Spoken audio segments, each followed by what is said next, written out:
வணக்கம் நேயர்களே. நிறைய நண்பர்கள் நிறைய நம்ம தொடர்புடைய கஸ்டமர் எல்லாம் கேட்குறது, ஏன் வந்து பிஸ்கட்டு கோல்டு பிஸ்கட்டுன்னு சொல்கிறாங்க அப்படின்ட்டு. அது ஏன் பிஸ்கட் ஷேப்பில் செய்கிறீங்க? அது எதுக்கு அப்படின்னா, இதை வந்து திரும்ப வந்து நிறைய பீஸாக வந்து கட் பண்ண வேண்டியது இருக்கும்.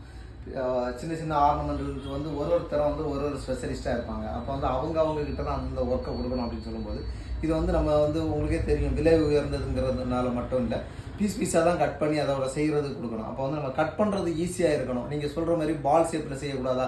நிறைய நேற்று கூட ஒரு நண்பர் பேசிட்டு இருந்தார், நீங்கள் அதை உருண்டையாக செய்கிற, ஏன் இப்படி செய்கிற அப்படி செஞ்சாலாம் வந்து அது கட் பண்ணுறதுக்கு கடினம். இப்போ இதை கட் பண்ணுறதுக்கு பார்த்தீங்கன்னா இந்த மாதிரி ஒரு கட்டரை வந்து தேவைப்படுது இந்த இதை கட் பண்ணுறதுக்கு. அப்போ வந்து நீங்கள் பால் மாதிரிலாம் கட் பண்ணணுன்னா அது வந்து பெரிய ப்ராசஸாக இருக்கும். அது கட் பண்ணுறதுக்கு எளிதாக இருக்கணுங்கிறதுனால தான் நம்ம வந்து இந்த மாதிரி பண்ணுறோம். இப்போ பார்த்தீங்கன்னா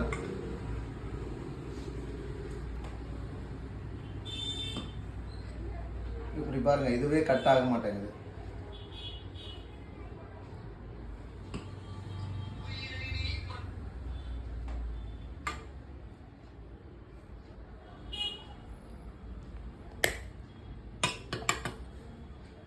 ஓகே, இப்போ கட் ஆயிடுச்சு. பார்த்தீங்கன்னா இது வந்து பார்க்குறது இவ்வளோ இருக்கா, இதோட வெயிட் மட்டும் பாருங்கள். இதோட வெயிட் வந்து 70 கிராம். ஸோ இது வந்து ஜஸ்ட் சாம்பிளுக்காக இப்படி கட் பண்ணியிருக்கோமா, இதே இதுதான் நம்ம திரும்ப இது கட் பண்ணி பீஸாக வந்து கட் பண்ணுவோம். ஸோ பீஸாக கட் பண்ணும்போது எந்தெந்த பொருளுக்கு எந்தெந்த வேலை. சில நேரம் வந்து இதே இதில் பார்த்திங்கன்னா 4 கிராமுக்கும் கட் பண்ணுற மாதிரி இருக்கும், 6 கிராமுக்கு கட் பண்ண வேண்டியது இருக்கும். ஸோ அதனால தான் வந்து அது கட் பண்ணுறதுக்கு ஈஸியாக இருக்கணுங்கிறதுனால தான் மெயின் ரீசனாக வந்து இதை வந்து ஃபுல்லாக வந்து இந்த ஷேப்லேயே பண்ணுறது. சரிங்களா? நன்றி.